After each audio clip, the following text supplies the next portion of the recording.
मेरे मकान मालिक ने एक 14 साल की नौकरानी घर पर रखी हुई थी, जो बहुत ही खूबसूरत थी।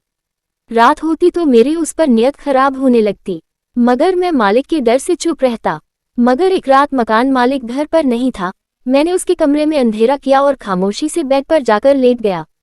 थोड़ी देर बाद 14 साल की नौकरानी ने मेरे होश उड़ा दिए। मालिक समझकर उसने। मैंने जब से होश संभाला था, खुद को मालिक और मालकिन के घर पर नौकर ही पाया था। मेरे माँ बाप दोनों ही मालिक और मालकिन के बंगले में काम करते थे और वही क्वार्टर में रहते थे। इसलिए मेरा बचपन भी मालिक और मालकिन के बंगले में ही काम करते हुए गुजरा था। लेकिन जब मैं बड़ा हुआ तो मैं ड्राइविंग सीख ली, इसलिए मालिकन की गाड़ी ड्राइव में करता था। जब मैं 18 साल का हुआ तो मेरे माँ बाप गांव में अपनी जमीन बेचकर आ रहे थे कि बस के एक्सीडेंट में मेरे माँ बाप का देहांत हो गया। उस वक्त मैं बहुत रोया था, क्योंकि मैं अकेला रह गया था। लेकिन मालिक ने मुझसे कहा कि तुम परेशान ना हो, हम हैं ना तुम्हारे। और सच बताऊं, वजह ये थी कि मैं मालिक और मालकिन को अपना ही समझता था। मेरे साथ मालिक का व्यवहार बहुत अच्छा था, लेकिन मालकिन बड़ी सख्त मिजाज की थी। उसकी आदत थी कि वह तमाम नौकरी पर बड़ी टेढ़ी नजर रखती थी। उन दोनों की अपनी तो कोई औलाद नहीं थी, इसलिए सारे दिन नौकरों पर चीखती नजर आती थी। छुट्टी वाले दिन जब मालिक घर पर होते, तभी हमारी जान को सुकून होता था, क्योंकि वह मालकिन से कहते रहते, क्या तुम हर वक्त नौकरों पर चिल्लाती रहती हो, वह भी इंसान है, एक दिन की छुट्टी दे दिया करो। फिर वह हमें इशारे से कहते कि जाओ ऐश करो, क्योंकि मालकिन का सारा गुस्सा मालिक की तरफ हो जाता था। वह कहती थी कि आपने ही सब नौकरों को सिर पर चढ़ा रखा है, अगर मैं ना हूं तो घर को कबाड़ा बना देंगे आपके ये नौकर। मालिक का इशारा पाते ही हम सब खुशी से घर से बाहर निकल गए थे। मेरे साथ माली और चौकीदार भी शामिल हो जाते थे। हम 3 लड़के सबसे पहले समुद्र में जाते, खूब नहाते और एंजॉय करके 3-4 घंटे बाद वापस आते थे। मालिक मुस्कुराकर हमसे पूछते, क्यों, मजा आया था छुट्टी के दिन, खूब एंजॉय किया ना। मालिक हमारे बड़े ही खुश मिजाज किस्म के इंसान थे, लेकिन मालकिन का तो मुंह सूज हुआ रहता था। घूर घूर कर हमें देखती रहती थी, कहती थी, कल तुम्हारा मालिक जब ऑफिस चला जाएगा, फिर मैं तुम लोगों को सीधा कर दूंगी। हर वक्त ऐसे ही गुजर रहा था कि जब अचानक से मेरी जिंदगी में एक ऐसा तूफान आया कि सब कुछ उलट पलट कर रह गया था। मालकिन ने अपने कामों के लिए एक बड़ी खूबसूरत 14 साल की लड़की रखी हुई थी। इत्तेफाक ये था कि मैं और घर का माली और चौकीदार हम तीनों ही जवान थे, और 18 से 20 साल के दरमियान हमारी उम्र थी। और यह वक्त ऐसा होता है कि इंसान अपनी जवानी में कदम रख रहा होता है, उसे कुछ चीज़ों की दिलचस्पी कुछ ज्यादा ही होती है, और वह लड़की तो बहुत ही खूबसूरत और हसीन थी। जब हम तीनों ने उसे देखा तो हमारे तो होश उड़ गए। हम तीनों उसे हुसैन परी लड़की पर दिल हार बैठे थे, लेकिन मालकिन की घूरती नजर ने जैसे हमें होश की दुनिया में लौटाया था। वह चिल्लाकर हम पर बोली, कहने लगी, क्या टुकुर टुकुर देख रहे हो, निकलो यहाँ से बाहर, शर्म नहीं आती घर की बच्ची को नजर रखते हुए। ये सुना था कि हम तीनों घबरा गए। हमने कहा, नहीं नहीं मालकिन, ऐसी कोई बात नहीं। फिलहाल हम तीनों ही घर से बाहर निकल गए। जब चौकीदार कहने लगा, यार मैंने आज तक कभी ऐसी खूबसूरत लड़की नहीं देखी। माली कहने लगा, सच कह रहे हो, लड़की तो वाकई बहुत प्यारी है। ये सुनकर मुझे बड़ा गुस्सा आया कि भला ये कौन होते हैं इस लड़की को ऐसी वैसी नजरों से देखने वाले। मैंने कहा, शर्म नहीं आती, क्या तुम्हारे घर में माँ बहनें नहीं है? मालकिन को मैं तुम लोगों के बारे में बताऊंगा। मालकिन की नौकरानी के लिए तुम ऐसी बातें कर रहे हो। हालांकि मेरी भी उस लड़की पर नियत तो अच्छी नहीं थी, न ही इरादे अच्छे थे, इसलिए मैं ये तय भी नहीं करना चाहता था कि मैं उसे किस नजरों से देख रहा था।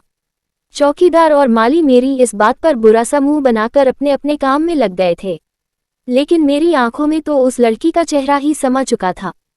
फिर मेरा कोई खास काम घर में ना था।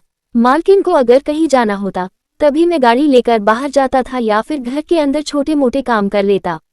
मैंने सोचा कि चलो, मुझे तो वैसे भी घर के अंदर जाने की इजाजत है, इसलिए बहाने से उस लड़की से दोस्ती बढ़ाता हूँ। दोपहर का वक्त था, पर मैं जानता था कि इस वक्त मालकिन सो जाती है। मेरी मालकिन दोपहर को जरूर सो रही होती है और शाम को ही उठती थी। मैं लंच में आया तो वह 14 साल की नौकरानी बड़े से रौब जमाते हुए एक नौकरानी से सफाई करवा रही थी। कहने लगी, मुझे मालकिन ने कहा है कि अच्छे से ध्यान रखना, इसलिए खबरदार, जो तुमने सफाई में जरा भी सुस्ती करने की कोशिश की, अच्छी तरह से घर को चमकाओ। वह लड़की तो शायद उम्र में ही 14 की थी। उस वक्त मुझे मालकिन की डिट्टो कॉपी लग रही थी। जैसे ही उस लड़की की मुझ पर नजर पड़ी तो अपने इशारे में पूछने लगी कि तुम यहाँ क्या कर रहे हो। उस लड़की के इशारे से लग रहा था मेरे आने की वजह पूछ रही है। मैंने कहा, जी अगर आपको कोई काम हो तो बता देना, दिन के वक्त में घर के छोटे मोटे काम भी कर लेता हूँ। मालकिन सो रही थी, इसलिए मेरी बात सुनकर वह कहने लगी, अच्छा अच्छा ठीक है, आओ मेरे साथ। एक एक करके मुझे किचन में लेकर पूरा सिंक बर्तनों से भरा पड़ा था। कहने लगी, ऐसा करो, पहले बर्तन धो लो। फिर उसने टेबल की तरफ इशारा किया जो किचन में पड़ा था, जिस पर कच्ची सब्जियां पड़ी थी। कहने लगी, फिर इन सब्जियों को काटना।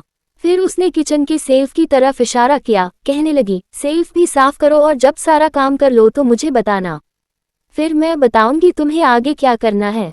ये कहते हुए वह कमर पर हाथ रखते हुए आराम से वहां से बाहर चली गई। बहरहाल मैंने सारे बर्तन धोए, किचन साफ किया, उसके बाद सब्जी भी सारी काट ली। अभी मैं प्याज काट रहा था जब मेरी आंखों से पानी पूरी तरह से बह रहा था कि मैंने देखा वह लड़की किचन में बड़ी तेजी से दाखिल हुई। फौरन मेरे पास आई, मेरे हाथ से छुरी पकड़ ली और कहने लगी, फटाफट से निकलो बाहर, मालकिन आ गई है और किचन में ही आ रही है। मैं तो उसके इस बर्ताव पर घबरा गया था। पता नहीं क्यों उसने मुझे कुर्सी से धक्का दिया। मैं जमीन पर जा गिरा रहा था। फटाफट से कुर्सी पर बैठकर प्याज काटने लगी। मैं अभी ठीक से उठ भी नहीं पाया था कि मालकिन किचन में दाखिल हो गई। मुझे जमीन पर बैठे देखा तो कहने लगी, तुम यहाँ क्या कर रहे हो? मैंने तुमसे कहा था कि बाहर जाकर बैठो। मैं अभी कहने ही वाला था कि मैं तो सब्जी काट रहा था। उस लड़की ने मुझे समझाने का मौका ही नहीं दिया।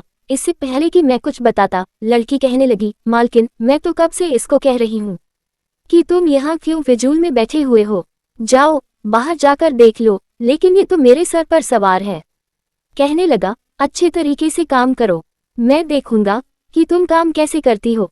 फिर कमर पर हाथ रखकर कहने लगी, मैंने अभी ही सारे बर्तन धोए और अब सब्जी काट रही हूँ और यह यहाँ बैठकर देख रहा है कि मैं काम ठीक से कर रही हूँ कि नहीं।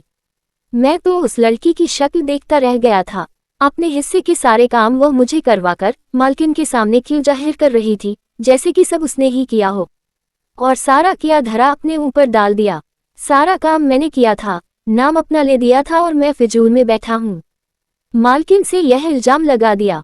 मैंने कहा, नहीं नहीं मालकिन, ये लड़की तो अभी बात मेरे मुंह में ही थी। मालकिन कहने लगी, तुम कौन होते हो इस लड़की पर रोब जमाने वाले?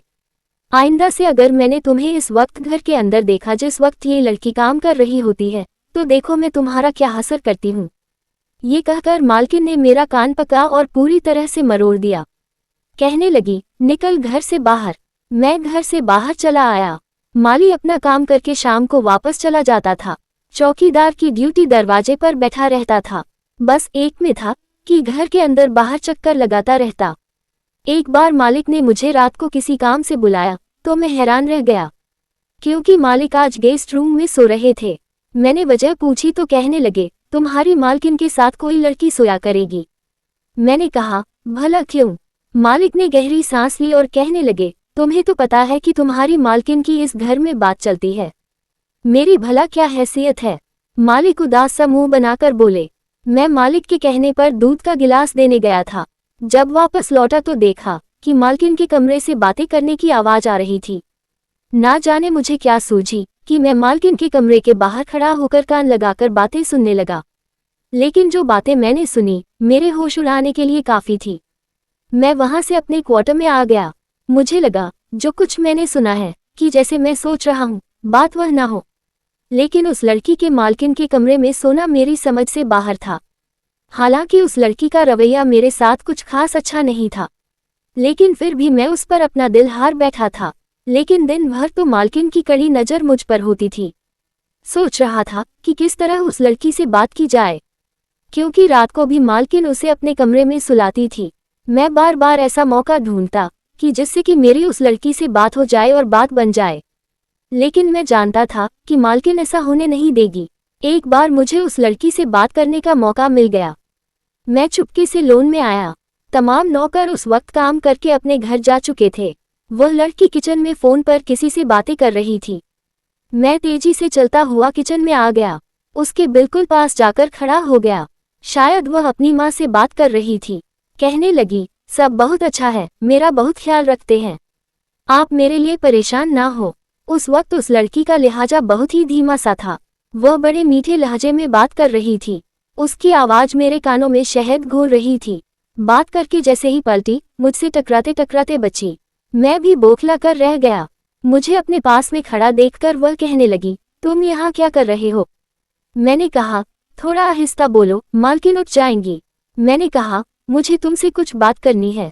उसने तो रास्ते में चढ़कर कमर पर हाथ रखा, जैसे लड़ने के लिए तैयार हो। लेकिन मैंने सोचा कि लगे हाथ मुझे अपनी मोहब्बत का इजहार कर ही देना चाहिए। मैंने उससे कहा कि तुम मुझे अच्छी लगती हो, मैं तुमसे मोहब्बत करने लगा हूँ। ये सुनते ही उसने एक जोरदार थप्पड़ मेरे मुंह पर मार दिया। मुझे उससे ऐसी उम्मीद हरगिज नहीं थी। वह मुझसे बड़े गलत लहजे में बोली, शर्म नहीं आती, तुमने आईने में अपनी शक्ल देखी है? तो इतने में उसकी बात सुनकर मालकिन भी किचन में आ गई। वो मालकिन को मेरी बात बताने लगी। उसके बाद तो मालकिन ने आव देखा ना ताव और मुझ पर डंडे बरसाने लगी। उनके हाथ में पहले बेलन आया, उन्होंने मुझे बेलन से ही मारना शुरू कर दिया। कहने लगी, तुम्हारी हिम्मत कैसे हुई ऐसी बातें करने की? मैंने ऐसी कोई गलत बात नहीं की थी, सिर्फ अपनी मोहब्बत का इजहार किया था। वह लड़की चाहती तो मुझे इनकार कर देती, लेकिन उसने तो। मैं लोन से बाहर निकल गया। मेरे सर और चेहरे पर नील के निशान देखकर चौकीदार और माली हंसने लगे। मैं सोच चुका था कि अब मैं यहाँ नहीं रहूंगा, चला जाऊंगा। मेरी बहुत बेइज्जती हो चुकी है, बल्कि मैंने सारा बचपन यहाँ गुजारा था। मालकिन कैसे यह उम्मीद रख सकती थी कि मैं कोई गलत हरकत करूंगा? मालकिन ने मुझ पर बड़े इल्जाम लगाए, मुझे बहुत बुरा भला कहा। वह लड़की भी रोते हुए मुझ पर इल्जाम लगाती रही। कहने लगी, इसकी तो नज़र शुरू से ही मुझ पर खराब थी। ये मौके की तलाश में था, कब इस मौका मिले और मेरे साथ गलत करें। हाँ, मौके की तलाश में तो था, लेकिन उससे अपनी मोहब्बत का इजहार करना चाहता था। उसकी वजह जानना चाहता था, लेकिन कोई गलत इरादा नहीं था। लेकिन उसने मुझ पर जो इल्जाम लगाया गलत था। मैं नहीं जानता था कि अब मैं कहाँ जाऊंगा और कहाँ नहीं। लेकिन मैंने अपने कपड़े बैग में डाले और अपनी आंखों से आंसू पोंछते हुए बाहर निकल आया। उसके बाद मालिक की गाड़ी घर के दरवाजे पर पहुंची। मुझे देखा तो फौरन मालिक गाड़ी से उतर गए। कहने लगे, तुम कहाँ जा रहे हो? मैंने अपने आंसू साफ किए और कहा, बस मेरा दाना पानी खत्म हो गया है मालिक आपके घर से। ये सुनना था कि मालिक बिल्कुल उदास होकर कहने लगे, क्या हुआ? मैंने सारी बात मालिक को बता दी। ये भी कह दिया कि मैं अब यहाँ नहीं रहूंगा। मालिक ने मुझे बहुत समझाया कि तुम कहाँ जाओगे, मैं खुद तुम्हारी मालकिन से बात करूंगा, उसे समझाऊंगा। लेकिन मैंने कहा, नहीं, उस लड़की ने जैसे मुझ पर इल्जाम लगाया है और मालकिन ने भी उसकी बात पर ही भरोसा कर लिया है। मैं अब यहाँ नहीं रह सकता। मुझे अपनी इज्जत बहुत प्यारी है। मैं इन्हीं बंगलों के करीब एक पार्क में जाकर बैठ गया। मैं अपना फोन चलाने लगा। काफी देर होता रहा। मुझे अब उस लड़की से नफरत सी महसूस होने लगी थी। उस दिन भी जब मैं कमरे के बाहर खड़ा उनकी बातें सुन रहा था, तो वह लड़की मालकिन को मालिक के खिलाफ भड़का रही थी। लेकिन मैं क्या कर सकता था? मालकिन को तो उसकी बात पर भरोसा था। मैं वही बेंच पर बैठा था कि मेरी पिछली वाली बेंच पर दो नौजवान आकर बैठ गए। उन दोनों नौजवान ने जो बात की वह सुनकर मेरे होश उड़ गए थे। कुछ देर तो मैं इस कश्मकश में चल रहा था कि क्या करूं और क्या ना करूं। जिस तरह से मालकिन ने मुझे जलील किया था, जी तो चाह रहा था कि उनके हाल पर छोड़ दूं। लेकिन फिर अपने माँ बाप की बात याद आने लगी कि मालिक के नमक की हमेशा वफा निभाना, भले ही तुम्हारी जान ही क्यों ना चली जाए। जब मैं एक फैसले पर पहुंचा तो रात हो चुकी थी, इसलिए मैं वापस मलिक के घर आ गया। लेकिन उस वक्त रात हो गई थी, जबकि चौकीदार ने मुझे नहीं रोका था। मैं जल्दी से अंदर आ गया। मुझे मालूम था कि मालकिन घर पर नहीं है, फिर मुझे उनके कमरे से सरगोशी की आवाज कैसे आ सकती है। मैंने जैसे ही कमरे का दरवाजा खोला तो सामने मलिक के साथ 14 साल की लड़की को देखकर मेरे होश उड़ गए। मैं तो यहाँ पर एक चौंका देने वाली खबर देने आया था, लेकिन खुद चौंक कर रह गया था। मालिक मुझे देखकर कुछ घबरा गए। उस लड़की का रंग उड़ गया। कहने लगे, तुम तो नौकरी छोड़कर जा चुके थे। मैंने कहा, जी हाँ, लेकिन मैंने आपके घर के बारे में एक ऐसी खबर सुनी है कि मुझे आना पड़ा, क्योंकि मैंने आपके घर का नमक खाया है। आपको नुकसान में नहीं देख सकता, मगर यह नहीं जानता था कि यहाँ ये सब देखने को मिलेगा। मेरी बात को समझते हुए मलिक कहने लगे कि मैंने इस लड़की से शादी की है, क्योंकि मुझे औलाद चाहिए थी। और ये देखने में ही 14 साल की है। वैसे तो ये 22 साल की लड़की है, लेकिन तुम्हारी मालकिन के सामने मैंने इसकी उम्र कम बताई, क्योंकि उसे एक 14 साल की लड़की ही चाहिए थी। फिर कहने लगे कि तुम बताओ क्या कहने आए थे। मैंने कहा कि जिस पार्क में मैं बैठा था वहां पीछे 2 नौजवान बैठे थे, जो यह बातें कर रहे थे कि आज आपके घर में चोरी करने आएंगे। मैं बस यही बताने आया था। मेरी बात सुनकर मालिक ने फौरन से पुलिस को खबर की और पुलिस ने 2 हवलदार घर की हिफाजत के लिए भेज दिए। लेकिन मैं मालिक की चोरी पकड़ चुका था। उन्होंने मुझे एक बहुत बड़ी रकम दी और कहने लगे कि बस अपनी जुबान बंद रखना। अभी तुम्हारी मालकिन ये सब सुनने के लिए तैयार नहीं है, लेकिन जैसे ही उसे पता चलेगा कि मैं बाप बनने वाला हूँ, वह खुद ही इस लड़की को अपनी सौतन के तौर पर स्वीकार कर लेगी। मैंने एक ठंडी आह भरी और हाँ में सर हिला दिया।